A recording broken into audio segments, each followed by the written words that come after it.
Welcome to শুভ্রিস family. চলে এলাম টাটকা ব্লগ নিয়ে। আশা করি সবাই ভালো আছে এবং সুস্থ আছে। কালকে তো ওই পিকনিক করে বাড়িতে ওকে নামিয়ে দিয়ে তারপর আমি আবার রাত্রিবেলা এসে ফিরলাম। ফিরে একটু আজকে প্রচুর ঘুমিয়েছি, মানে একটু ঘুমের দরকার ছিল। আজকে ঘুম থেকে উঠেই চান টান করে খাওয়া করে এখন বেরোচ্ছি। জাস্ট ব্লগটা স্টার্ট করলাম। ব্লগটা স্টার্ট করতে খুব লেট হয়ে গেছে আপাতত। তো যাই হোক, অনেকদিন পর দেখা সাক্ষাৎ হলো, একটা পিকনিকের মজা হলো। সত্যিই অনেকদিন পর দেখা হলো।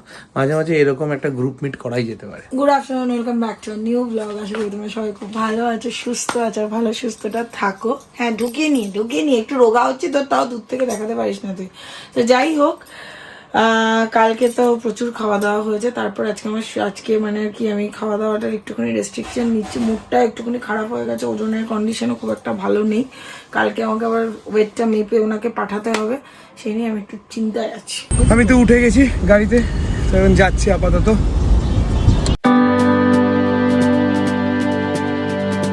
বিজনেস সংক্রান্ত এতটা স্ট্রেস হয়ে যায় না, শুভমকে ওই অবস্থায় দেখলে পরে না, মানে হয়তো তোমরা প্রত্যেকেই বাড়িতে কাউকে যদি ওই অবস্থায় দেখো, মানে ওটা না রেজিস্ট করা যায়, মানে নিজেরই একটা কেমন অসুস্থ হয়ে থাকে। আমি সকাল থেকে পড়াতে পারিনি, শুধু ব্লগটা এডিট করেছি, তাও অনেক লেট পোস্ট হয়েছে, এর থেকেও লেট হয়তো পোস্ট হয়।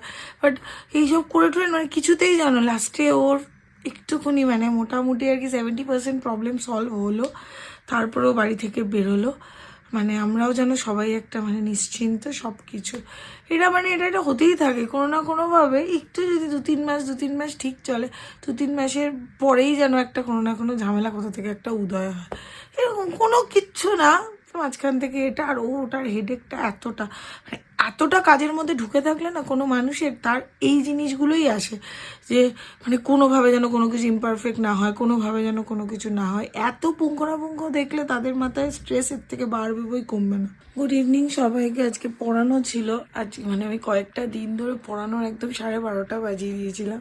কিছুতেই একটা টাইম অ্যাডজাস্ট হয়েছিল। মঙ্গলবারের পর আমি বুধবারও পড়াইনি, বৃহস্পতিবার পড়াইনি, দুদিন না পড়ালেই পড়ানোটা জমে যায়। আজকে পরপর অনেকগুলো ক্লাস ছিল, তাই সন্ধেবেলার যে খাবারটা আমি খাই দই আর খেজুর, তো সেটা খাওয়া হয়নি, সেটা খাবো এখন। ঠান্ডা দইটা, একদম দইটা ফ্রিজেও রাখতে হয় আর ঠান্ডাও হয়ে যায়। আর এই অবস্থায় যদি খাই, খেতে ভালো লাগে, আইসক্রিম টাইপের লাগছে খেতে, কিন্তু গলা তো যাবে। যাই হোক, কালকে প্রচণ্ড মজা হয়েছিল। আজকে সেই জায়গাটায় খুব বোর লাগছে বাড়ির মধ্যে। আর কয়েকটা দিন কি ছিল, রেগুলার বেসিসে আমার বেরোনোর ছিল, রেগুলার বেসিসে কিছু না কিছু কাজ ছিল। সেখান থেকে আজকে আমি নিজেই আজকে সারাটা দিন পড়ানোটা রেখেছি, কালকেও আছে সারাটা দিন পড়ানো। এগুলোও তো গোছাতে হবে আস্তে আস্তে। তো সেই জন্য মানে এতটা লাগছে না, মনে হচ্ছে না সময়টা কাটছে না। বারবার ঘড়ির দিকে দেখাচ্ছি, দেখি এখনো 8টা, আর কালকে ওখানে পৌঁছাতেই 9টা বেজে গেল। শুভ আমাকে ফোন করে বলছে যে রিমা মোমো আনি। আমি বললাম না, বলে মোমো তো সেদ্ধ, তুই খেতে পারবি? বললাম আরে মোমো তো ময়দার, আমি কি করে খাবো? একই কালকে তো হয়েছে খাওয়া দাওয়া, এর মধ্যে বিয়েবাড়ি সব কিছুই তো চলছে, আবার রবিবার দিন বিয়েবাড়ি, তো সব কিছু নিয়ে আমি বললাম না খাবো না। বলছি দূর, একদিন খেলে এত কী হবে? আমি যে একদিন করে আমার সব কটা দিন যাচ্ছে, যতটা কমেছিল তার থেকে মনে হয় 500 গ্রাম বেড়ে গেছে আবার। ভালো লাগে না, এই ওজন বেড়ে গেলেই আমি এখন কেমন যেন একটা ডিপ্রেশনে চলে যাচ্ছি। যেটা এনার্জি লাগছিলো বেশ, ওজনটা কমছে, হঠাৎ করে আবার উল্টো দিকে গেলেই তো প্রবলেম। আবার এই এখন ব্লগ শুরু করলাম, কতগুলো কাজ ছিল, নর্মাল কাজ।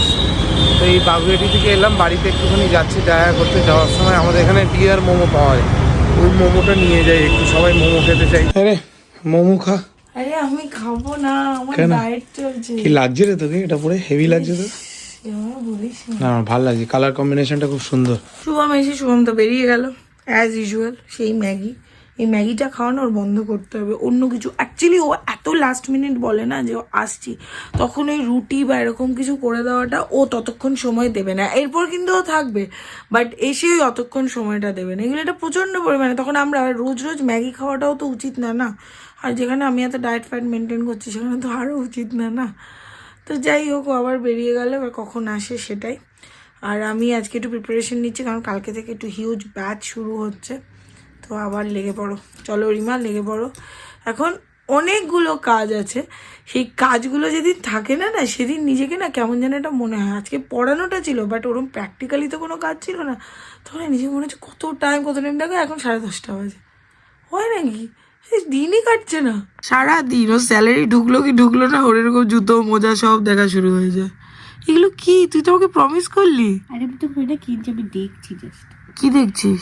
দেখি চোখ কি বলে এটাকে, চোখকে শান্তি satisfying my দিচ্ছি। eyes. ও মা, সে জুতো দেখে তুই তো জুতো কিনে পড়িস না নাকি? সবসময় বলিস আমি ও না না সরি, সারিয়ে পরি তুই কোথায় জুতো মানে জুতো যদি রাস্তাঘাটে ছিঁড়ে যায় সোনাই করে দিন সেই জুতো সারিয়ে পড়ে না, বড় লক্স। একটা রিজন আছে। রিজনটা হলো সোনাইয়ের যিনি বাবা, যিনি ছোট কাকু, তোমরা যাকে ব্লগে খুব কম দেখো, ওনারই জুতোর দোকান। তো এর জন্য সোনাইকে আমি সোনাইকে আমার সাথে রাস্তায় বেরিয়েছিল বিয়ের আগে না পরে আমার মনে পড়ছে না, সোনাইয়ের জুতো ছিঁড়ে গেছে। আমি সোনাইকে বলছি চল সামনে একটা মুচি আছে সেলাই কর। আমাকে বলছে না। আমি বললাম না মানে, না রিক্সা করে বাড়ি চলো। আমি বলছি কেন? বলছে আমি না কোনোদিন জুতো সেলাই করে পড়ি না। আমি বলছি কোথাকার কে তুই, চ গিয়ে সেলাই কর, সেলাই করে বাড়ি এখন যেতে হবে, লেংচে লেংচে বাড়ি যাওয়ার থেকে সেলাই করে বাড়ি যাওয়া। আজকে রাত্রিবেলা স্যান্ডউইচ খেলাম, আমি খেলাম, আমার সাথে সাথে সোনাইও খেলো। যাই হোক সোনাইও যাবে রবিবার দিন ওই ডায়েটিশিয়ানের কাছে, মানে ব্রত দিদির কাছে। ও গিয়েও কনসাল্ট করবে, কনসাল্ট করেও বললো যদি আমারও কিছুটা কমে। এই আর ডায়েটে থাকা মানে তো আর না খেয়ে থাকা না, সব কিছু। এর জন্য কালকে সোনাই যাবে একটা কাজ করতে, যেহেতু রবিবার দিন ডায়েটিশিয়ানের সাথে কনসাল্ট করতে যাবে। তো আমি ওকে একটা প্রমিস করেছিলাম, সেই প্রমিসটা কালকে আমি বাবা করে দেবো, নইলে আবার পরে গিয়ে বলতে হবে দিদিয়া তুমি এটা কী করলে। তো যাই হোক, প্রতিদিন আমি ফোনটা তুলে কমপ্লেন করি, মোটামুটি 6-7টা ভিডিও হয়, এরপর পুরো মানে মেমোরি ফুল হয়ে যায়। প্রচুর ফটোজ আছে আমি জানি, বাট আমি এভরি মান্থ যখন ওটা কিনে আমার ভালোও লাগে না বলতে।